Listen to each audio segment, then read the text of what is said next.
আসসালামু আলাইকুম প্রিয় ভিউয়ার্স, সকলে কেমন আছেন? তো আজকে আমরা এমএস ওয়ার্ডের শেষ ভিডিও করব।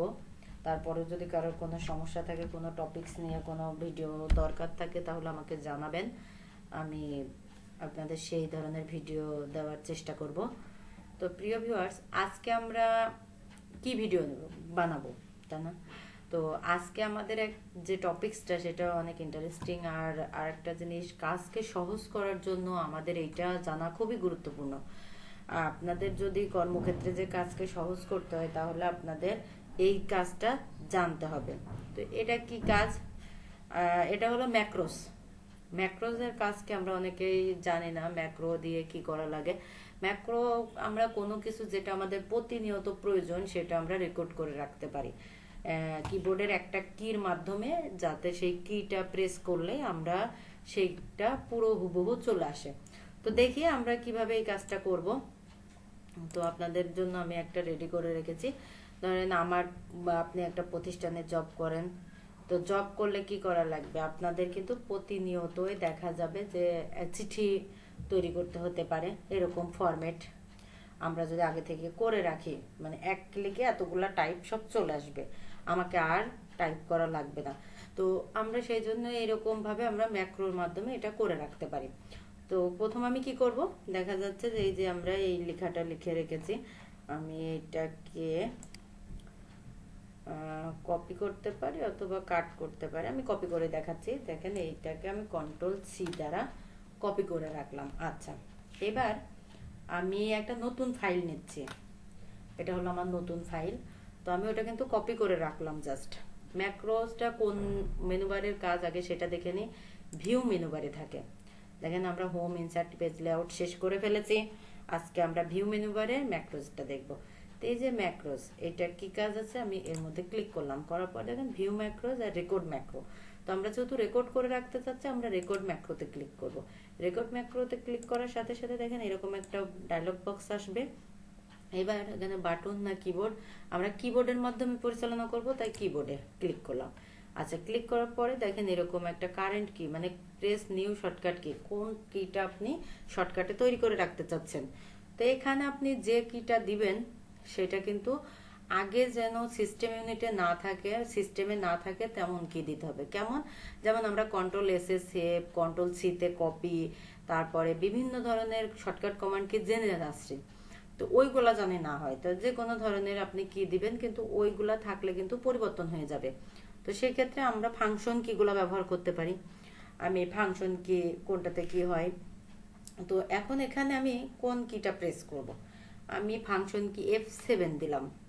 দেখেন F7 প্রেস করলাম, এখানে F7 চলে আসলো। তো এখানে আমি অ্যাসাইন করব, অ্যাসাইন। দেখেন এই জায়গা কারেন্ট কি F7 চলে এসছে। এবার আমি ক্লোজ করলাম।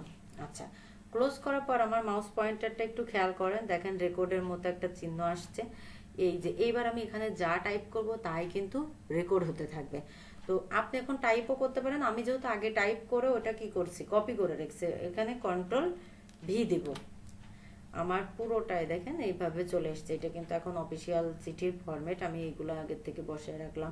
স্মারক দিতে হয়, সূত্র হলো যে চিঠির আলোকে আপনি চিঠিটা করবেন সেই ধরনের। তো আমার যা যা তথ্য লাগবে আমি সেই ধরনের একটু করে রাখলাম, যাতে এক ক্লিকে আমি এগুলো পাই, বারবার আমাকে টাইপ না করা লাগে। তো এটা দেখেন এখনো কিন্তু আমার রেকর্ড চিহ্নটা যায় নাই। এখন আমি কি করবো, এই ম্যাক্রোজের মধ্যে যে স্টপ রেকর্ডিং, স্টপ রেকর্ডিং এ ক্লিক করলাম। দেখেন আমার রেকর্ডটা কিন্তু শেষ হয়ে গেছে। আচ্ছা, এবার আমরা প্রয়োগ করে দেখব যে আসলে আমি যে কাজটা করলাম সেটা এসছে কিনা, তাই না? তো আমি দ্বিতীয় পেজে চলে যাচ্ছি।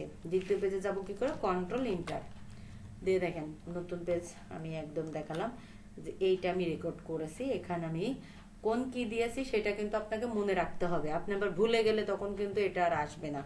তো আমি হয় একটা জায়গায় লিখে রাখতে পারেন, বা যেভাবেই হোক আপনার যেভাবে ইচ্ছা সেভাবে আপনি মনে রাখার চেষ্টা করবেন। F7 ফাংশন কি, F7টা প্রেস করলাম। দেখেন হুবহু ওইটা আমার এখানে চলে এসছে। তো প্রিয় ভিউয়ার্স, এটা কিন্তু কাজের জন্য খুবই গুরুত্বপূর্ণ। আপনি এইভাবে আপনার প্রতিনিয়ত লাগবে এমন একটা কাজ এইভাবে আপনি সেট আপ করে রাখতে পারেন। ঠিক আছে, তাহলে আর বারবার আপনাকে ওটা কপি পেস্ট বা ইয়ে করা লাগবে না। একটা ফাংশন কি প্রেস করলেই আপনি পেয়ে যাচ্ছেন। দেখেন আমার 2টা পেজই একই রকম। আবার আমি পরের পেজে নিয়ে আসতে চাইলে আমি যতবার এখানে দেখেন এটা F7 প্রেস করব ফাংশনকে, ততবার এটা চলে আসছে। আমার এখন 3টা পেজ এখানে। তো এই ছিল ম্যাক্রোজের কাজ। ম্যাক্রোজ অনেকেই মনে করে যে ম্যাক্রোর কাজ মনে হয় অনেক জটিল, অনেক কঠিন। আসলে না, আপনি করতে পারলে অনেক ইজি। ম্যাক্রোর কাজটা আপনার কাজকে অনেক সহজ করে দিবে। আপনি যেভাবে হোক এইভাবে অনেক কি ব্যবহার করে অনেক ধরনের কিছু আপনি সেভ করে মানে রেকর্ড করে রাখতে পারেন। খালি যে একটা জিনিস রাখবেন তা না, আপনি বিভিন্ন ধরনের চিঠিপত্র বা ফাইল যে কোনো যেটা আপনার প্রয়োজন সেইভাবে আপনি রেকর্ড করে রাখতে পারেন। তো আজকে আমি আর ভিডিও লং করব না, আর আমি আজকে কিন্তু এমএস ওয়ার্ডের শেষ ভিডিও করলাম। তো আপনাদের যদি আর কোনো টপিকস নিয়ে জানার ইচ্ছা থাকে আমাকে কমেন্ট করে জানাবেন বা মেসেজ করবেন, আমি সেই ধরনের ভিডিও বানানোর চেষ্টা করব। তো সবাই ভালো থাকবেন, সুস্থ থাকবেন, আল্লাহ হাফেজ।